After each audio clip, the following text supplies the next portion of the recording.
Hai guys, selamat datang di Teman CEO. Di sini kita akan membagikan tips, triks, pengalaman-pengalaman ups and downs dalam membangun suatu perusahaan. Jadi untuk kita bisa belajar bersama-sama, jangan lupa subscribe ya. Seperti yang sudah dijelaskan di video sebelumnya, memiliki purpose atau tujuan yang jelas, tajam, dan menarik sangat penting. Bagi yang belum nonton, klik link di atas, oke? Nah, di video ini saya akan menjelaskan bagaimana kita menentukan tujuan tersebut. Rule number 1, our purpose is all about the customer and how to solve their problems. Pertama-tama kita perlu tahu dulu, sebenarnya masalah apa yang bisa dipecahkan oleh produk atau jasa kita. Mulai list down masalah tersebut satu persatu.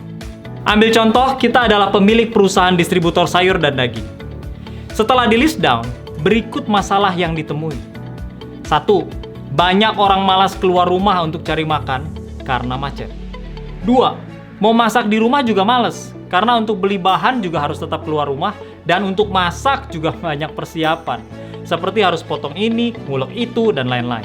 Dan ketiga, mau beli makanan jadi dari luar terus-menerus juga nggak sehat, lebih mahal, plus ada ongkir pula.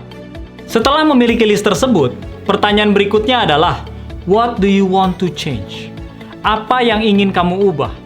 Solusi apa yang kamu mau tawarkan? Dan karena perusahaan kita jualnya bahan mentah, tentu kita berharap mereka beli bahan mentah dan masak di rumah, bukan? Jadi apa yang mau kita ubah supaya bisnis kita meningkat? Oh, gimana kalau kita ubah cara masak supaya jadi mudah? Caranya, kita jual menu makanan seperti di restoran, tapi kita kirimnya bahan mentah yang sudah ditakar. Contoh, pembeli bisa memilih mau beli soto ayam atau sop daging. Kalau dia pilih sop daging, maka yang kita kirim adalah satu kotak isi wortel, kentang, sayuran yang sudah dipotong, bumbu yang dibutuhkan, dan daging yang sudah ditakar sesuai dengan keperluan.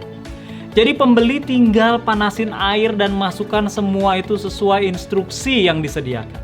Dan karena masih mentah, pembeli bisa stok banyakan untuk 1-2 minggu ke depan sehingga hemat ongkir.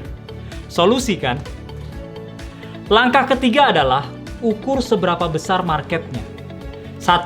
Siapa saja yang menjadi target market kita? Pria, wanita, umur berapa, kalangan bawah, menengah atau atas, single atau menikah, dan lain sebagainya. 2. Berapa banyak target market kita tersebut? 100.000? 1 juta orang? 3. Berapa banyak kompetitor kita di dalam target market tersebut?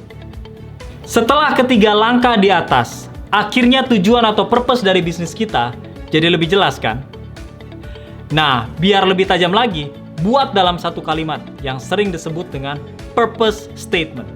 Formatnya seperti ini. Kami membantu target market untuk mencapai keinginan mereka tanpa harus masalah mereka. Jadi kembali ke contoh di atas, purpose statementnya jadi begini. Kami membantu semua wanita muda untuk bisa masak enak tanpa harus buang banyak waktu, tenaga, dan pikiran. Pendek, tajam, dan sangat menarik. Taruh statement ini di mana-mana, di website, di bio sosial media, dan lain-lain, sehingga bisa menarik orang-orang yang menjadi target market kita. Dalam video berikutnya, saya akan masuk ke P berikutnya, plan. Jadi jangan lupa untuk subscribe, like, dan share ke teman-teman lainnya ya. See you in the next video. Bye-bye!